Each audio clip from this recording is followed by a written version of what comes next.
Welcome to Night Shadows.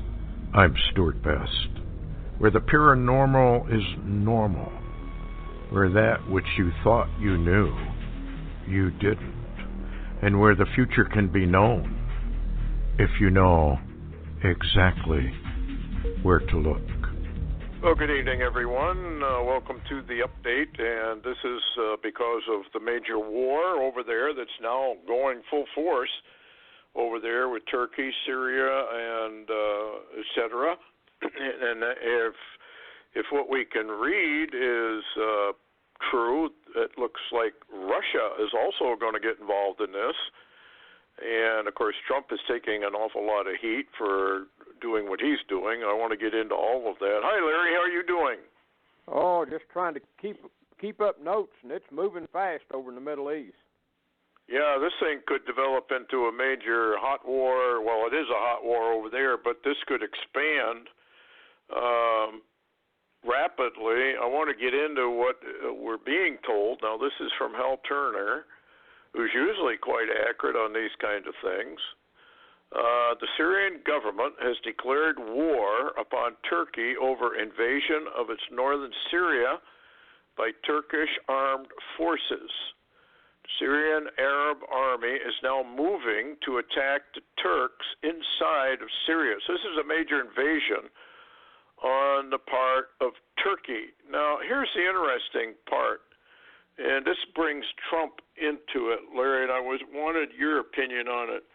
It seems to me that the only number of troops we had over there was like 1,000 total, and there were like 100 or so that were in that area which was going to be, attacked. Obviously, Trump knew that Erdogan was going to go into Turkey, and he wasn't able to stop him from doing it. And so even if there were 1,000 U.S. troops there, you'd have to get them out of the way because they'd be slaughtered otherwise, would they not? I mean, there's a big hoopla about it, but how can 1,000 troops stand up to 10,000 Turkish troops? Well, they can't, and actually some of the latest intel, yesterday actually the Turk army was firing on the location of U.S. troops. And they're not able to get out of the way this quick. And the irony is, and we'll read that later in the covert intel, but apparently the Syrians now and the Kurds are protecting the U.S. forces over there. Yeah, because they've evidently, they said something about there was a lot of, here, let me swing down to the bottom of this announcement he has. It says that U.S. troops notified the Syrian army they need more time to remove heavy weapons and sensitive documents and other military equipment. So, yeah, it looks like the Syrian army is going to have to help protect our stuff and sensitive documents, it looks like to me. Here's an update at 2:54. Multiple reports that the Kurds have reached a deal with Assad whereby Assad's forces would enter Manbij, I guess, Manbij, how do you pronounce that? Manbij, however you would pronounce that, and Kobani to protect Kurds from Turkish attack. Russian forces in Syria confirm agreement with Kurds for Assad regime. So Russia has now gotten into the act, and as I understand it, Larry, Russia has declared a no-fly zone. What have you got on that? Yeah, there's a report that, matter of fact, the Kurds, some of the leadership was at the Himyman Russian air base in Syria and worked out a deal with Assad and the Russians, that the Russians now have threatened the Turks to stop all air activity, that there's a no-fly zone now that will be, I guess you could say, guarded by Russia, and they're moving missiles into position to bring down Turkish jet fighters if need be.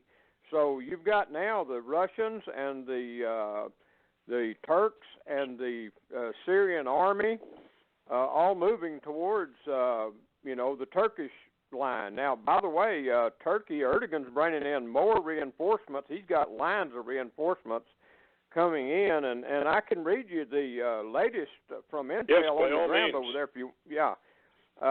Because I know we don't have a lot of time, but Hal Turner's got people embedded. He had one embedded in this convoy that was attacked, and if you saw the video, it was horrendous what the Turks are doing to those people.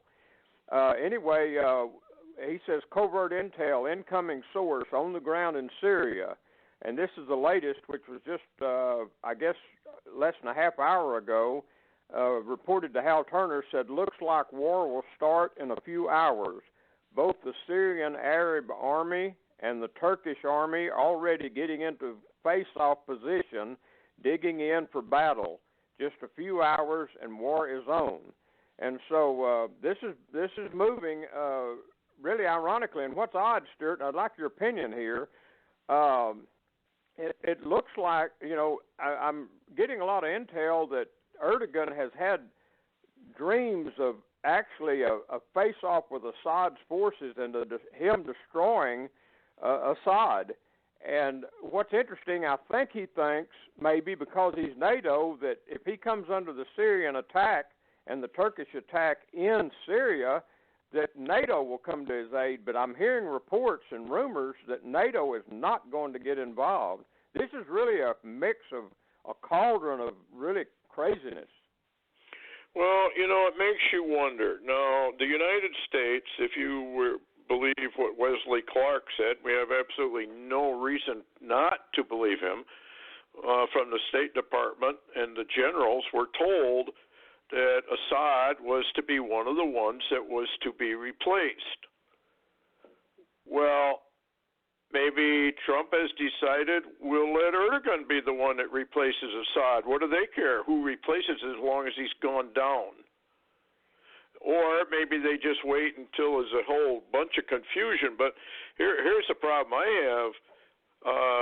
If Russia declares a no-fly zone and Turkey does not abide by it, and we get into some dogfights and some Russian jets get shot down or Russian troops get hurt, would that mean Putin goes directly to war with Turkey, which is actually part of the prophecies? Remember that Istanbul and would come under Russian control, and when that happened, the end begins. Yeah, well, I remember those prophecies right. Well, I actually do, and that came to mind today because a rabbi was saying years ago that it said when Russia bombs Constantinople, which doesn't really exist today, it's actually Istanbul. But I had this thought, and kind of want your opinion on it.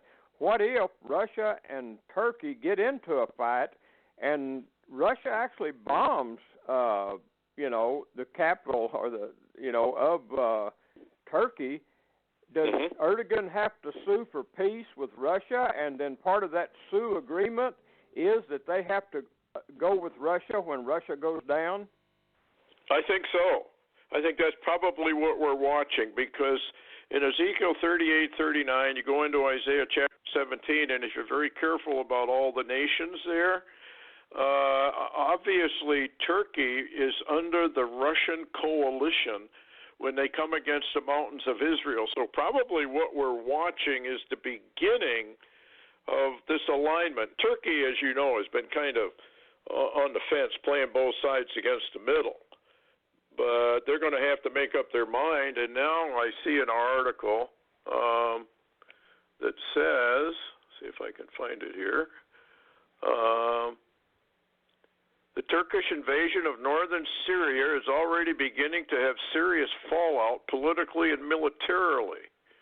Remarks by Turk President Erdogan warning Europe they had better not call Turkey's action an invasion, or he would simply open the gates for 3.6 million refugees to enter into Europe, went over like a lead balloon. I would imagine it might. But now they're calling French foreign minister. Next week, EU leaders will discuss sanctions against Turkey and NATO expulsion is on the table. Well, they should never have been allowed on in the first place, because Turkey is just milking NATO for whatever it can get.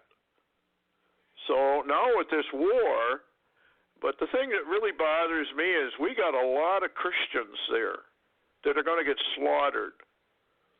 And that makes me wonder exactly what is going on Trump's mind, that he won't even supply air support to help them. What do you think? Well, it's a tricky deal because, I don't know if you saw it a few weeks ago. Russia had built a second runway at their air base and resupplied and moved in more forces. So they were preparing for something. Could it be that there's a deal maybe between Trump and Putin, that Putin's going to make a big move during this, I guess you could say, war or whatever's coming?